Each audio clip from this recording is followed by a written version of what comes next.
Yeah, I'm gonna cry in this video.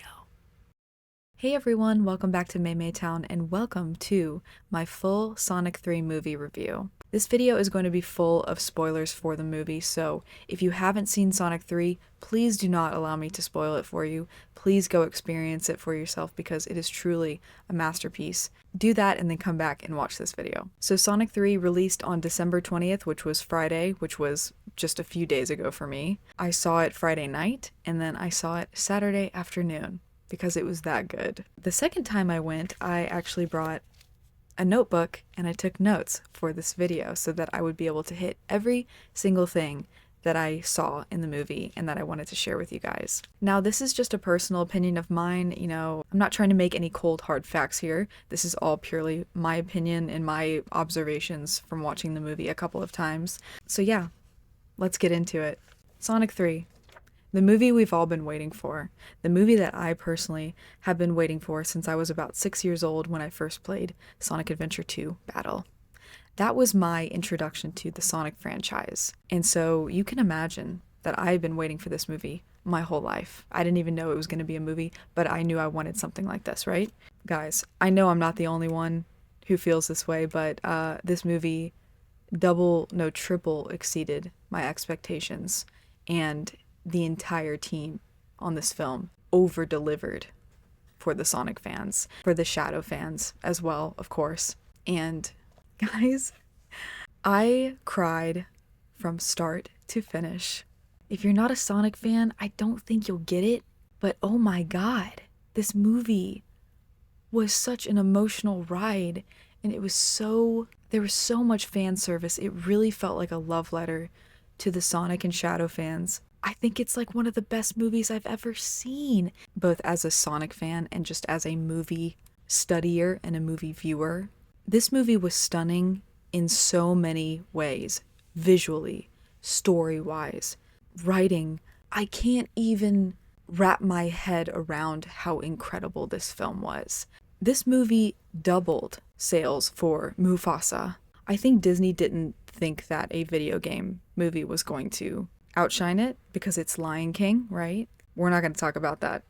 I'm going to get into specifically what made me so emotional in this movie, and I think a lot of people also feel the same way about what I'm going to get into. But let's just start from the beginning, shall we? So the film opens up with, I believe, a shot of someone playing an acoustic guitar, which we later find out is Maria playing Live and Learn on the acoustic guitar. Live and Learn on the acoustic guitar is the first shot of the movie. From that moment forward, I knew we were going to be fed. I knew that this movie was going to change my life. We get a glimpse of that, and it's like, what? Okay, here we go. The next scene is the shot of the prison island where Shadow is being held for the last 50 years. And of course, he breaks out. One thing I wanted to note, a few things I wanted to note about that whole sequence was the detail of the fur on Shadow when he steps out of the containment cylinder where he's, not to be weird, but he's like all wet, right? The detail of his wet fur is like nothing I've ever seen before in CG. And I'm a huge Avatar fan. And this was like, for a video game movie, unheard of. So incredible, so beautiful, and so badass for your first sort of impression of Shadow if you're not familiar with the franchise. I can't imagine how non-Sonic fans felt watching this movie because it was just so unbelievably epic. And then of course when he's attacking the gun agents, he's teleporting and kicking them up in the air, which is a reference to Shadow the Hedgehog the game. And then when he finally breaks out of the prison, there's this super sick hip-hop beat that plays. And this happens quite a few times throughout the film. The other one that's notable is when they go to London and the beat comes in again and Eggman's like, "London, baby!" Dude, that was so cool. That was so epic. Then, of course, he skates on the water, which we saw in the trailer. Even better in the film. Like, his eyes are so just like striking, and he's such a, just, his design is perfect. His design is perfect. Keanu did a perfect job voicing Shadow. He executed all the emotions that Shadow's feeling. His delivery was perfect. Of course, he is a professional, and he's Keanu Reeves, so of course he did. But like for a character that we are so familiar with, I feel like it came to him so naturally, you know? Then after, you know, he's broken out and everything, we cut to Sonic, Knuckles, and Tails having their race, and then the happy birthday for Sonic, which was so cute. They chose 99 Red Balloons for that race sequence, which I love that song. And so when I first heard it, I was like, oh my God, this is such a good song. It sounds like a Sonic song too, because it's very like rock. I was super hyped when 99 Red Balloons was playing. And then when Knuckles and Tails win the race, which it's actually a hologram of them, but still they win the race. And then they do the foot tapping thing that Sonic does. That was a really nice touch. And then when the race is over, they play the victory jingle from when you complete a stage in the Sonic games, in Sonic Adventure 2. I also love that they gave Ozzy subtitles in this movie. Ozzy is one of my favorite characters in the Sonic movie franchise. And to give him subtitles is so cute because it's like, I feel like at this point, there's so many animals that can talk in this movie. And they felt like, okay, we need Ozzy to be a part of the conversation because they can understand Ozzy, probably. Also, we didn't get a whole lot of the humans in this movie, and that's fine. The humans aren't really a thing in the games and in the show, so it makes sense that they're kind of moving towards mainly just the main Sonic characters and not so much Tom and Maddie, which I do love them. I do love Tom and Maddie. And I think that Maddie will play a part in the next movie when they introduce a new character, which I will get to in a little bit. I really liked that they are letting Sonic kind of figure things out on his own because he is kind of getting older. He's learning new things. He's having to, you know, be a team player and become a leader. I like the role that Tom and Maddie are taking in this movie and moving forward. Next, Shadow shows up in Tokyo and they recreate the police circle shot from Sonic Adventure 2, where, of course, in the game, it's Sonic. In the movie, it's Shadow. And it was just so cool to see that play out in the movie. There's so many nods to Sonic Adventure 2 in this movie. It's crazy. But yeah, so the police circle was so dope. Such a cool shot. The lighting, Tokyo is just so cool. And I'm glad that they did it there because it's just visually such a cool shot, you know?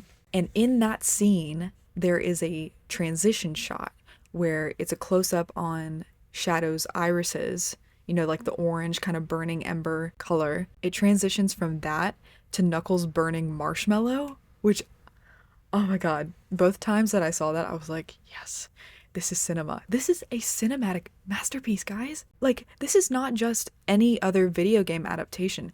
This is cinema. I'm not trying to be funny. Like, Jeff Fowler really put his, like, film student hat on. I don't know if he was ever a film student, but he put that cinematography hat on and he delivered. So then, of course, Gunn comes and gets Sonic and his team to go to Tokyo to handle this situation with Shadow.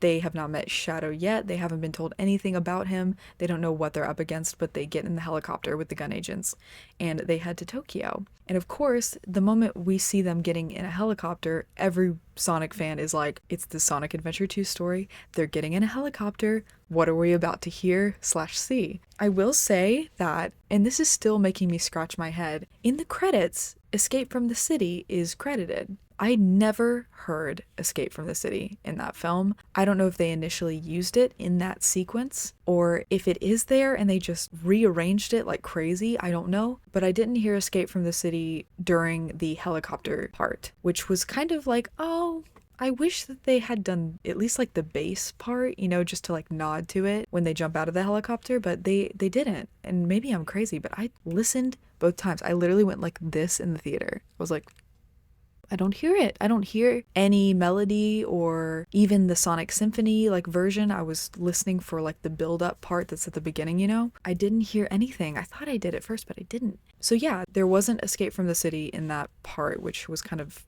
I think was odd, but I also wasn't like fully expecting it because I was just happy that we were getting Live and Learn. One thing we did get in that scene was, talk about low budget flight, no food or movies, we're out of here.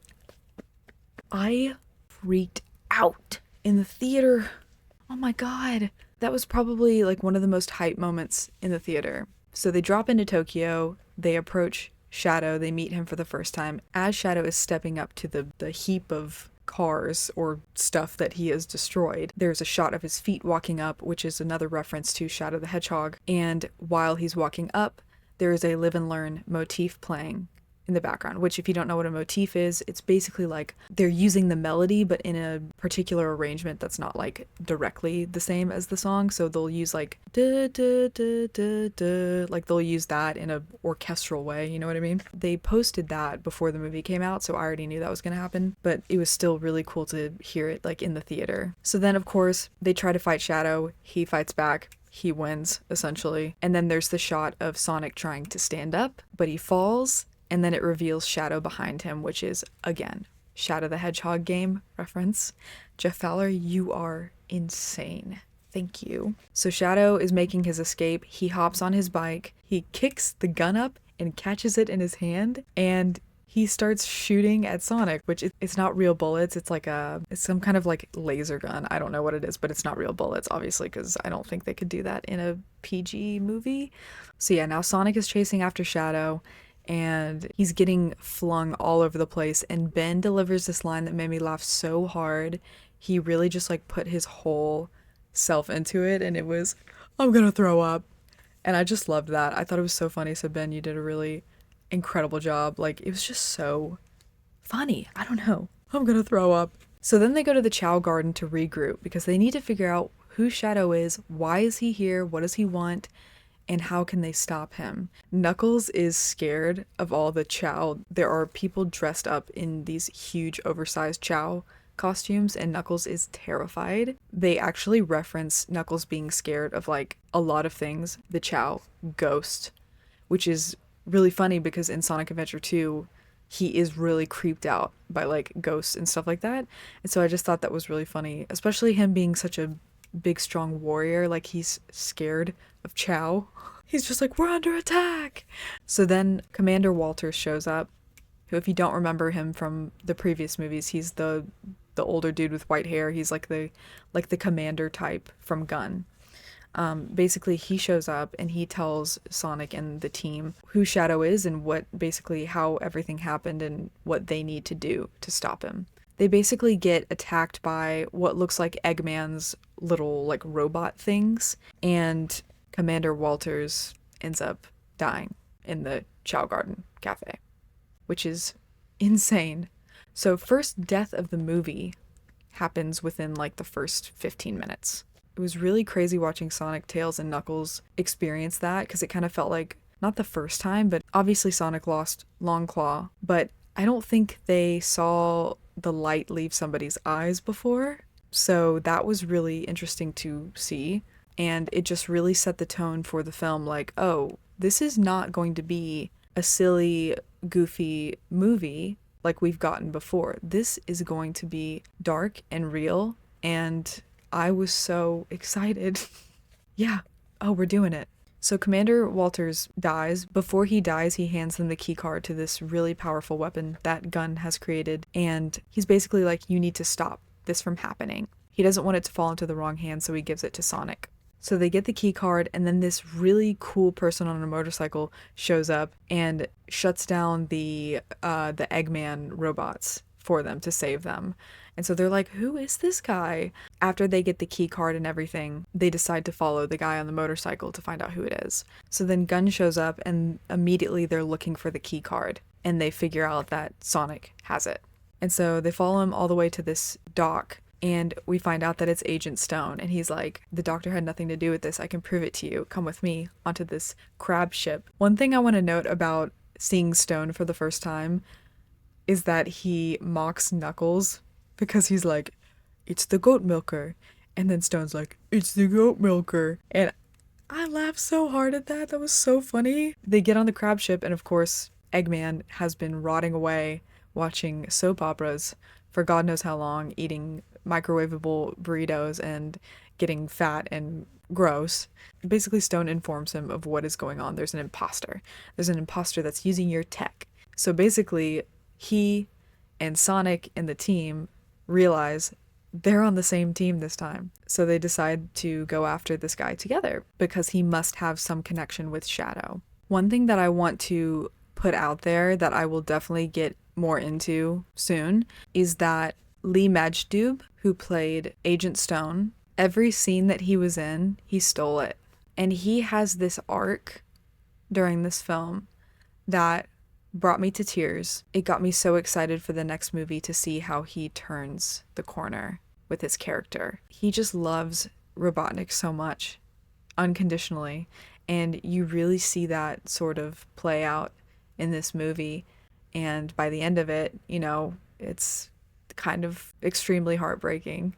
So Eggman decides to sort of get his groove back and get himself together for this new adventure. So Stone shaves his head, which Jim Carrey grew his hair out for a year and a half for this role. When they're shaving his head, that's really Lee shaving his head. So then he's like trying to get into his suit. He realizes that he gained too much weight and he's like, I need more room. And Stone is like, I don't have any materials. And he rips Stone's shirt off from underneath his blazer. And so Stone is just shirtless with a black blazer, and everyone in the theater was like, ooh, okay. Everyone really liked it, myself included. He looked good. Good job, Lee. So the next scene, we start to get into Shadow and Maria's sort of backstory. This is arguably one of the most heart-wrenching sequences of the whole movie. There are a few, but this one is what really kind of started my descent into not being able to stop crying the whole time. So basically Sonic and the team and Eggman and Stone decide to go investigate the former sort of like military / research lab that Gunn was at, where Shadow and Maria were. And they're walking through and we see Shadow go into the room where he and Maria spent a lot of time together. And he has a montage flashback of some of those moments. And basically it starts with her, she's moving into the facility and she walks by where Shadow's being contained in like the cylinder thing that's full of liquid, and he's suspended there, and she walks up to him and he opens his eyes and he sees her, but he's really angry, of course. She immediately looks at him and she's like mocking his angry face to like break the tension, and then she like draws a bunny face on him and he steps back, he like floats back and he looks at it, and you can tell that he like softens a little bit, but that's not what really does it. She then puts her hand up to the glass and then he puts his hand up to the glass, and the micro expressions on Shadow's face are so detailed, and I'm gonna cry. Yeah, I'm gonna cry in this video. The micro expressions on Shadow's face are so detailed, and the way that they shift and change and the way that his eyes dart to look at her in the hand, and then the music comes in for the montage. It's like this really nice guitar song. It's like from the 70s, I think. Then it shows this montage of them. By the way, when we first see Maria, she's wearing skates, which if you don't know, Shadow has air shoes, which have been referred to as like skates. Correct me if I'm wrong, I don't think we've seen Maria on skates before. I could be wrong. With this movie, it kind of felt like the first time that they've shown that comparison, that parallel. So when she first meets him, she's on skates and she takes them off because they're like, take off your skates. In the montage, she's on her skates and he's pulling her so that they can go really fast. Basically, he's pulling her on the skates and they run into a cart of food, and so they're laying on the ground and they start making snow angels in the food. There's a scene where she's teaching him to dance, and his face is just so cute. I just want to give a quick shout out to the visual effects team. The way that his face is softening when he's dancing with her. I've never seen Shadow look like that before, and it just completely broke me. I think the dancing part was like the hardest thing for me to get through, but then they were watching a movie together, laying on their stomachs in this like little fort that they had made with string lights, and yeah, this is so annoying. They were watching it was kind of like a Godzilla type of movie, but it was like a nod to the Biolizard, and she like playfully threw a popcorn at him, and he was like, like looked at her and she was like, I don't know, someone's throwing things, you know? And then as they were watching the movie, the title came on and it was like the alien freak from space, and he got really sad because that's how he felt. And she noticed that. And so she took him up to the roof. It was like the roof, but it was grass. And then they were laying in the grass, looking up at the stars. She was telling Shadow how by the time we see a star, it's already dead, but like you can still see the light coming from it. He really resonated with that. And he was like, oh, the light is there even though the star is gone. He was like, do you think I'm as dangerous as they say I am? And she was like, you can do or be anything you want to be. And he was like, oh my god, this literally killed me. He looked at her and he was like, I don't know what I'd do without you. I literally wrote in my notebook, Jeff. Because why? Why would you do that to me? I love you, but why would you do that to me? And I mean that in the most, like, grateful, appreciative way. Like, thank you. My takeaway from this movie was Shadow's story finally got told in the way that it deserved. And that's my personal opinion. There's some great portrayals of Shadow and Maria out there, but this was next level. This felt perfect. Every second I was watching that movie, my heart was broken for him. Another thing I'll say about Maria before I move on to the next scene is that I know in this movie she's not being portrayed as being sick, which is canon for her. And I wanted to shout out the Maria Robotnik fan page. Oh, I'm gonna cry again. On TikTok, because she said it really, really well. In this universe, Maria finally got to enjoy being a kid with Shadow. And oh my god, that just made me want to die. I loved Alila Brown's performance in this movie as Maria. She did a phenomenal job. And I really hope we get like a spin-off series one day where we get more time with her and Shadow. Because she was so good. And she nailed it. She really nailed it. Oh, man. Like, I'm not even kidding. I bursted into tears the moment they put their hands on the glass together and kind of smiled at each other, and then the music started. I was like, oh! I knew that I was going to be destroyed. And also, I wanted to say, the editing team, and it's a group effort. It's editing, cinematography, and it's Jeff Fowler and everyone involved with the storyboarding and the editing process. The way that they cut in this movie is devastating. Cutting from Shadow and Maria having fun to Shadow being in the desolate, destroyed place where they had fun was diabolical and so good. They deserve every award possible. I think, unfortunately, they've missed the awards deadline, but they deserve all of it. We cut back to Shadow in the destroyed version of the place where they spent all that time together, where Sonic Team and Eggman and Stone are investigating, right? So Shadow is like messing with everybody, which is really good comic relief after what you've just experienced. So they're like walking around with flashlights like freaking Scooby-Doo. It's so funny. Stone and Tails are teamed up. Knuckles is by himself, and then Sonic and Eggman are together. And it's so interesting to see all these characters kind of paired up because they're like supposed to be enemies. Knuckles is by himself, and he's like, okay, keep it together, get a grip, because he's getting scared, right? Because he is a scaredy cat. And he turns the flashlight, and there is Shadow just like, boo. And he screams. And again, it was a good reference to Knuckles being scared of like King Boom Boo from Sonic Adventure 2, and Tails and Stone have this really interesting conversation when they're walking together. Basically, Stone is asking Tails like, so, as Sonic's assistant, like, do you get paid time off, you know, you get benefits, dental, like, what's the deal? And Tails is like, I mean, we're just friends, like, I'm not his assistant, we're just best friends. Aren't you and the doctor, like, friends? And Stone is like, yeah, of course we are, but you can tell it's a moment for him where he's like, oh my god, I'm just his assistant and nothing more. And after watching that scene, it made me think that it would be cool if Tails had kind of reflected himself on what he means to Sonic.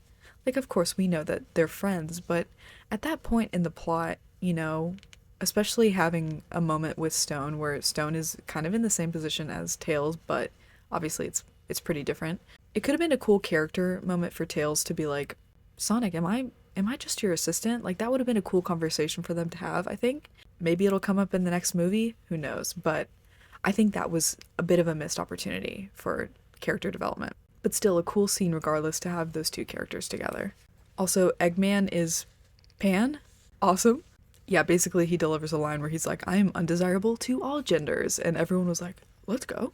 Eggman is Pan? Okay, cool. Lore drop. Sonic kind of ventures off into the room where Shadow was. He goes up to the glass where Shadow was originally held until Maria let him out. And he's like looking at it because it's all shattered and stuff like that. And then Shadow comes in and pushes his face against the glass, which I've seen a lot of edits of that on TikTok. Which, period. It did shake me a bit when I first watched it. I said, hello, Sonato. Yeah. And then Eggman meets Gerald, which is his grandfather. They're kind of like looking at each other like, how is this possible? And Gerald reveals that like, yep, like I'm your grandfather. And they break the fourth wall with the line, it's like we're two characters in a movie being played by the same actor. And they look at the camera. There was a lot of fourth wall breaking in this movie, which felt very like Sonic Boom to me, which I love. So basically, Shadow ties up Sonic, Knuckles, and Tails, and he releases this, like, black hole thing that is supposed to kill them, essentially. Before all the black hole stuff, Sonic delivers the line, "Good one, Hot Topic," which I think is a Snap Cube reference. Also, I just have to say that Knuckles is so cute. He's literally the cutest. When they teleport to Maddie and Tom, and they're like, you gotta help us. But at first, Knuckles is facing them and not Sonic. And Sonic's like, Knuckles, do you mind? And he's like, oh, excuse me. I just thought that was so cute. So then Eggman, Gerald, and Shadow devise this plan to break into gun headquarters and steal the other key so that they can activate this huge weapon that Gerald had built for Gun. But Gerald and Eggman, they want to go off on their own into the building and leave Shadow with Stone. And so Stone is like, it's okay, Shadow, I've got avocados. We're gonna make some guac. And Shadow's like, revenge guac. And then while they're down in the crab thing, they're watching the Spanish soap opera, and Shadow is such a feminist icon in that scene. He's watching and he's like, Gabriella should just kill them both. She's not a prize to be won. And I just love that. First of all, Shadow loves Latinas. Confirmed. And he's a feminist icon. I love him. In that scene also, Stone kind of realizes that they're up to something like really destructive and sinister, and he's like, what are you guys up to? So Sonic Team's plan is to send Maddie and Tom into Gun disguised as Rachel and her husband, who I believe work for Gun. I'm not sure if, I guess they do now. We kind of missed that plot line. So they basically disguise themselves as them to sneak in. They have to insert a USB drive into the system to override it, and it's not working at first, and so Tom decides to blow into it like a cartridge from the 90s. And they're like, yep, works every time. One thing I noticed about Gerald in this movie, who is played by Jim Carrey, so Jim Carrey's playing Eggman and Gerald, and he does a fantastic job at doing both. In regards to the CGI, again, it feels like they're two different people. It's so seamless. But I realized that Gerald really brings out a lot of Jim's Grinch acting, which is one of my favorites. And then they have a dance number together, which I think that's him doing all the dances. I don't think there's a stunt person in that scene, maybe as Gerald or as Eggman for certain parts, but I think that's Jim doing all the dance moves. Because I checked the face to see if there was any like weird cuts or anything like that, and I think he did all the dance moves. Correct me if I'm wrong. Gerald is misogynistic. At one point he says, a woman in the military. Ugh. I would have loved to see Eggman's reaction to that line, but we didn't, because I feel like he would have been like, what? I mean, he's 110 years old, what do you expect?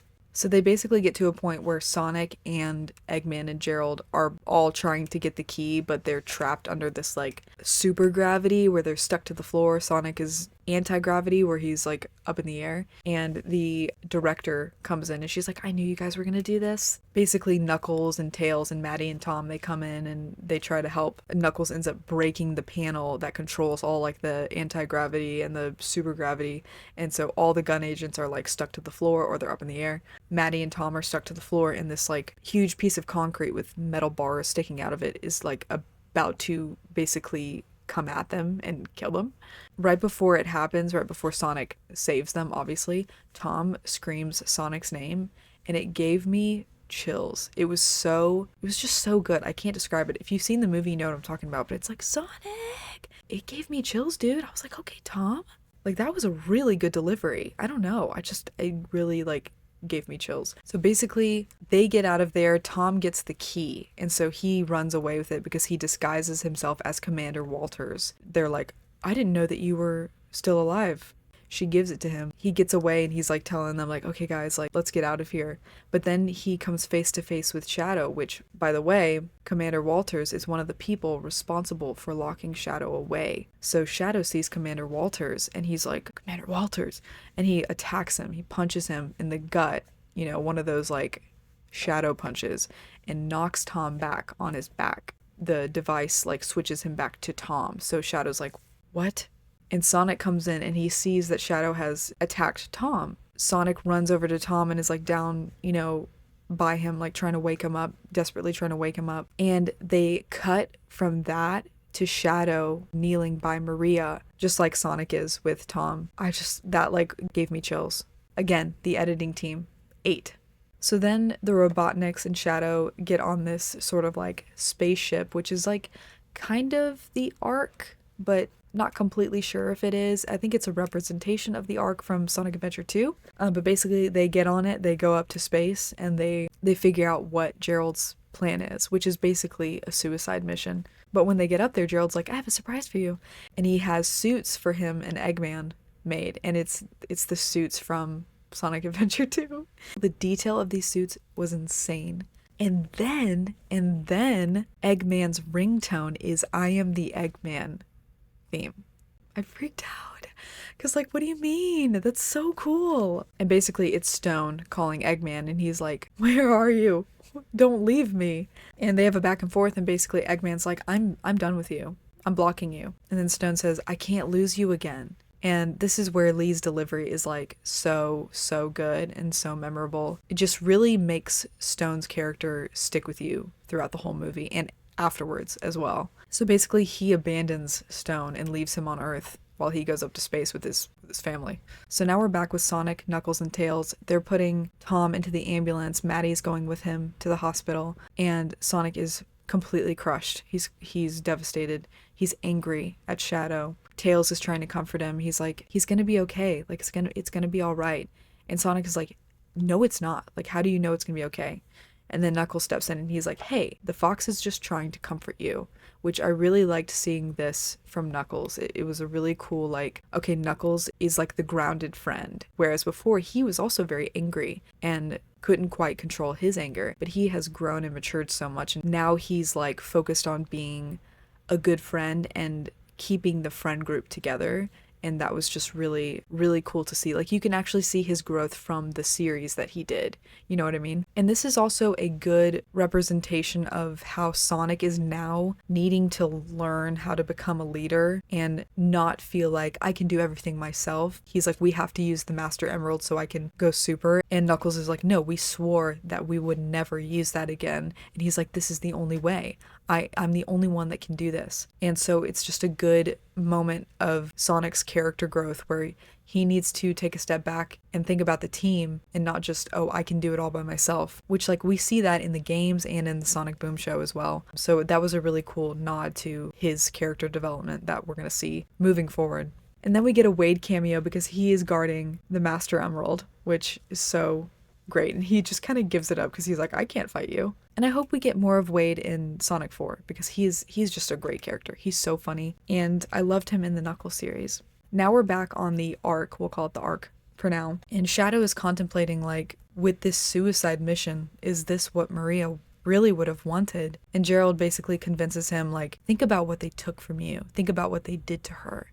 So this is when we get to see what happens to Maria and to Shadow and Gerald. It opens up on a shot of Shadow and Maria. She's playing the guitar for him, so that's that opening shot that we got with her playing Live and Learn. So they're under their little fort, right? She's playing the guitar. Gerald storms in. He's like, kids, we gotta go. We gotta get out of here. They're trying to take Shadow away from you, Maria. So they're running, and then Gunn is chasing after them. And Commander Walters, who's much younger, it wasn't until I watched the movie the second time that I connected that Commander Walters was the one who was like, these are just children. You can't shoot. These are children. And so basically, Maria's death happens on accident. I think it was inevitable because tensions were so high and it was so chaotic. But it was an accident. And basically, Commander Walters tried to stop the shooter from shooting at all. And in the struggle, the shooter shot a reactor that caused a huge explosion that killed Maria. So we get to see this canon event for Shadow happen, and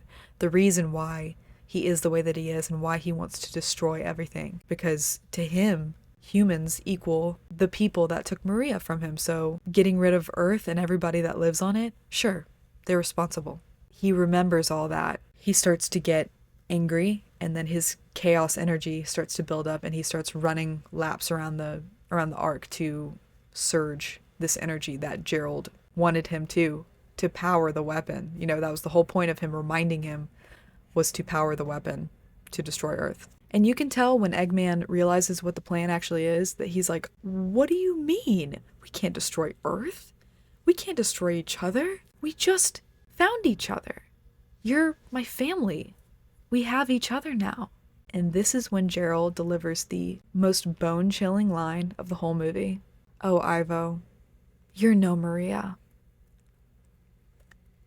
When I tell you the theater was gagged, gooped and gagged, girl, I was like, and looked around like, did that shit just happen?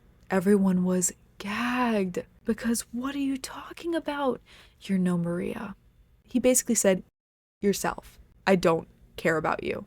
And the way that Eggman's face changes, we see so much change in him as a character in that one line. And it's so powerful. And we don't really get to see it that much in Sonic Adventure 2, right? Because Gerald is dead. And obviously Eggman has development in that game, because by the end of it, they all work together, right? Which is what happens in this movie. But we don't get to see the reality of what Gerald thought of everyone else, basically, but especially his grandchild. I don't think he even cared about Maria. I think he just was an evil person, and just because we're family doesn't mean you're gonna stop me from doing what I'm gonna do. And then of course Sonic does get the Master Emerald and goes super and flies up out of Earth to the Ark. And the way that they show this happening is so cool, because all we see is a reflection of him coming up out of the Earth. So like the little orange ball of light, we just see it in the reflection of Gerald and Shadow standing, behind the glass of the Ark. That was just so cool, because we know what it is. But to them, it's like, are they shooting missiles at us? They're like, no, that's too fast for a missile. So Sonic comes on board, he smashes through the glass, he takes Shadow, throws him back to Earth. They have this face-to-face confrontation. You hurt Tom, you're trying to destroy my family. Shadow ends up becoming super too, and he's taunting Sonic like, oh, where's your friends? You went against what they wanted, didn't you, to do this? Like, wow, you're such a good friend. And he's just taunting him about Tom, and that's kind of the last straw, where he lunges at him and they're attacking each other in every part of the Earth. They're darting from the pyramids to the Alps to, finally it comes to a head where Sonic grabs Shadow and forces him onto the moon, and Shadow's super abilities get knocked out of him. And so clearly Sonic has the ability to literally kill Shadow. Shadow's like, do it. And he's not just telling him to do it, he is holding his hand that's grabbing his fur. With both of his hands, he's holding Sonic's hand onto his fur, and he says, do it. Finish it. Shadow wants to die. He's at a point where he has lost everything, and he just wants to die. And Sonic sees that, and he's like, oh my god, I'm becoming the exact thing that I promised I wouldn't become. And so he returns to normal, and he just kind of sits to the side, like contemplating, and Shadow's like, what are you doing? Like, you won. Get your revenge. And they have, this scene, to me, is the most beautiful moment of a lot of films that I've seen in my life. One that, just thinking about it, makes me cry. I don't even know what to say about this scene. It's the way that, like, they're having such a raw moment with each other for the first time. This is the first time that Shadow and Sonic are, like, having a heart-to-heart with each other. That will be the beginning of a very complicated but beautiful relationship. And it's just the way that the sun comes over the horizon and lights up their faces. And then Shadow says, the light shines even though the star is gone. And then Sonic's face when he's looking at him. And the music. It felt like I was watching Interstellar, dude. And this is a Sonic movie. Like, what are you talking about? This is like one of the most beautiful scenes I've ever seen in my life, and it's a Sonic movie. And period, of course it is. This is a beautiful franchise, and Shadow's story is breathtakingly tragic. And to see this scene, I think for me, was a moment where I was like, yes, oh my god, finally. This is what he deserves. This portrayal is what he deserves. And what Maria deserves. And what this whole franchise deserves. And Jeff Fowler, you ate that shit. The way I was like hyperventilating during this scene because it was so shocking. It was so shockingly beautiful. And I was just so happy as a Sonic fan of 25 years. This scene right here was, it felt like the last like 25 years for me was leading up to this moment right here. And that's crazy. It's just so stunning, and I'm so happy. This is the first time, by the way, that when Shadow is looking up at the stars sitting next to Sonic, that's the first time that he's really felt peace looking at the stars since Maria. I can only imagine. For the first time, he's having a moment of reflection again with someone that he feels like he might be able to trust, that he's receptive of, that he feels comfortable opening up to. And to have this moment with Sonic is like, because their relationship is so complicated, you know, throughout the games and the Twitter takeovers and Sonic Prime and all that stuff, like, it's so complicated, but it is there. It's there. This was such a love letter to all of that. And of course, there's Live and Learn. There's Live and Learn. The fact that they made Live and Learn like Shadow's theme was so amazing. I thought they were just going to use Live and Learn in that one part where they're fighting, you know, the gun. But they made it his motif throughout the whole movie. You hear it throughout the whole movie. And it's really true for him. It's true for both of them. Live and learn. They're both living and learning in this movie. The way they tie it all together in that final battle, and the pose, the classic pose that they do where they're like, you know, dude, I lost it. I couldn't believe it. Like I said, Sonic Adventure 2 was my introduction to the franchise. This was crazy for me and so exciting on so many levels. Gerald went out like a bug in a bug zapper. That was really funny. I think that was the funniest death I've ever seen.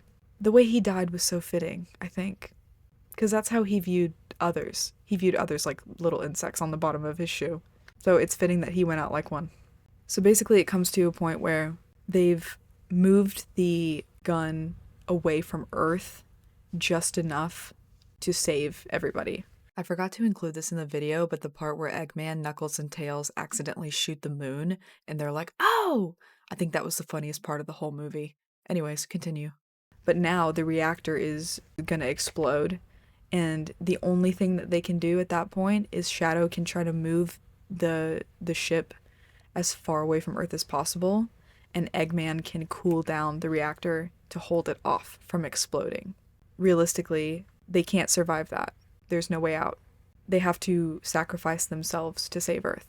And so Eggman decides to stream one final message to Stone and the world.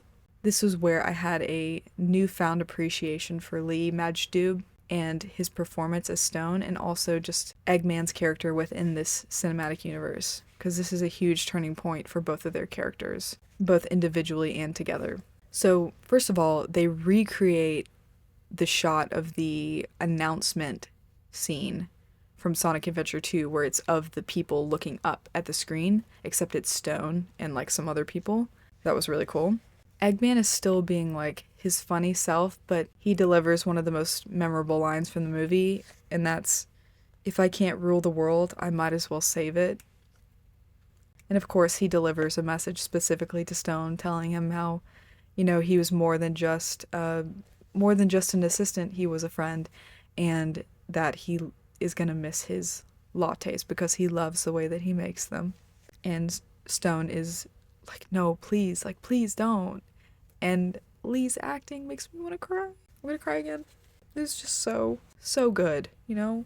Before all that, you know, there's an exchange with Shadow and Eggman where Shadow's basically like, when they realize how hopeless the situation is, he's like, this is our chance to do the right thing, and so we're gonna do the right thing. In another language, he says, go with God, stinking hedgehog.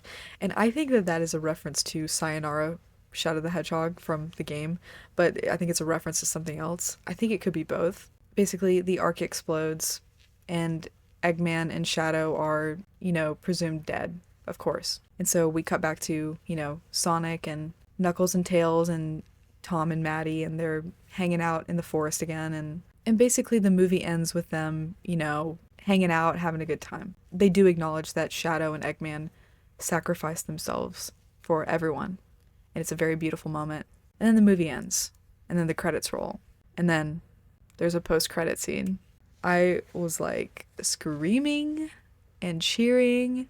Basically, we're getting Metal Sonic and Amy in the next movie. Amy is my favorite character, and she looks amazing. She looks so cute, and she looks so badass, dude. She saved Sonic from Metal Sonic. And I'm really excited about the way that they're portraying Amy in this movie. It feels like they're doing something kind of fresh, where they've hinted at her being, you know, mature and independent in, you know, Frontiers and Sonic Boom and stuff like that. This feels like she's going to be more of a take action kind of person in like battle. And I'm just so excited. I can't believe it. I'm so excited for Amy, and I'm excited for what kind of story they're going to do in the next movie, what characters are going to show up. I do think Rouge is going to show up in the next movie as well, because Knuckles needs a sort of adversary. He kind of hinted in the third movie that if anyone tries to take the Master Emerald, they become a sworn enemy. And so I think they're setting up for Rouge, because he needs her, right? We need Rouge in the franchise. So I think Rouge is going to come in. There could be another character like I don't know. I think they'll probably tease like Silver at the end of the fourth movie. I just know that the next movie is going to be really good. I think it might match this movie, Sonic 3, because I think it's just going to be so epic with Amy and Metal Sonic. And also don't know who's voicing Amy. Maybe it's going to be Cindy Robinson. Maybe it's going to be somebody new to the franchise. Don't know. I'm excited to see who they pick. I know they've been thinking about it for a long time. After this movie, I fully trust them with whatever they want to do. So, also, something I noticed at the end of the movie when they're, you know, all back together having fun in the forest, the piano song from the end of Sonic Adventure 2 is playing. The one where they're all in the Ark talking about everything that just happened, you know? Which I was like, oh, I was wondering if they were going to play that in the movie, because it's such a beautiful song and it would be a cool nod. But yeah, ultimately, this movie is one of the greatest movies I've ever seen in my life. As a Sonic fan for 25 plus years, this movie more than delivered for my expectations. It triple exceeded my expectations. I'm obsessed with Shadow. He was perfectly portrayed by Keanu Reeves, and the cast all did a great job. They all did fantastic in this movie. They all stepped up their game in this film, and I can tell that we're moving in a much more mature direction, and they're all handling it very, very well. Also, Shadow didn't die. That was another post-credit scene. He's alive. So I'm excited for his dynamic with everyone in the group in the next movie. I'm excited for his dynamic with Sonic and Tails and Knuckles and Amy. I'm excited for, you guys know I love Son Amy. This is what I think is going to happen with Son Amy in the next movie. I've lost my voice from crying. What the hell? Here's what I think is going to happen with Son Amy in movie 4. When Sonic first meets Amy, I think that Sonic's going to be crushing on Amy a little bit because she's the first female hedgehog that he's ever met. You know what I mean? I think just initially that like biological attraction's gonna be there, like, oh, you're a girl hedgehog and you're pink, like you're cute, you know what I mean? And she saved him. So I think there is gonna be an initial like, ooh, who is this? And I think that she will feel the same way, but it seems like this Amy is more focused on like whatever peril is at hand in the movie. I don't know what's gonna happen. Obviously it's Metal Sonic. I feel like it's gonna be a situation where she's like, "You're welcome," you know, like, no need to thank me. And I think they will develop that sort of Son Amy dynamic, but I don't think they're gonna harp on it. I don't think it's gonna be focused on too much in movie 4 because this is the first time that they're meeting. So they have a lot to build up to. Whereas, like, we have had 25 years of Son Amy stuff. So, like, we're already at a point where, like, they've known each other forever, they've had this dynamic for so long. But for the movie universe, they're just meeting. So they got to get to know each other. You know, we got to find out, like, where did Amy come from? What kind of personality does she have in this movie? I don't think they're going to right out the gate be like, oh, Son Amy. But I do think there's going to be little jabs. Like, I think that Tom is going to be like, oh, so is this your new girlfriend? Just because she's a girl, right? I also think that Maddie is going to play a hand in Amy's development, because I don't think she's wearing the red headband in that post-credit scene. And it would be cool if Maddie was like, red is your color. I have something that you might like, and it's the red headband. The red headband, that's really hard to say. I think that would be cute because Tom has Sonic. I think that Maddie needs Amy, and I think inevitably that's what's going to happen because she's the only girl in the group. But yeah, I don't think they're going to harp on the Son Amy thing too hard in the first movie that she's in, but I do think we'll get some cute little jabs, and I think she will by the end of the movie be like, we make such a great team. You know, I think she's going to be really coy about it, and I'm very excited. And then if Shadow is in there, the Shadow and Amy dynamic, oh my god, I'm just really excited for the next movie, but we have to wait till 2027, and I'm really sad about that. But I'm hoping that Sega will release some Sonic related stuff in the meantime, like a new game, maybe a new series. I don't know. Even if it's just like a 6-episode series, like, just give us something, okay? I hope you guys enjoyed my review of the Sonic 3 movie. If you enjoyed this video, please give this a thumbs up and subscribe if you want to see more Sonic related content. If you're new here and you haven't seen my Son Amy deep dive video, I'm going to link it right here, and you can go check it out and let me know what you think. And if you haven't seen Sonic 3, why did you watch this? Seriously, go see Sonic 3 while it's in theaters. Do not delay, and I hope you enjoy the movie. And if you already saw the movie, comment below what your theories are for Sonic 4, and let's talk about it. Okay, bye guys!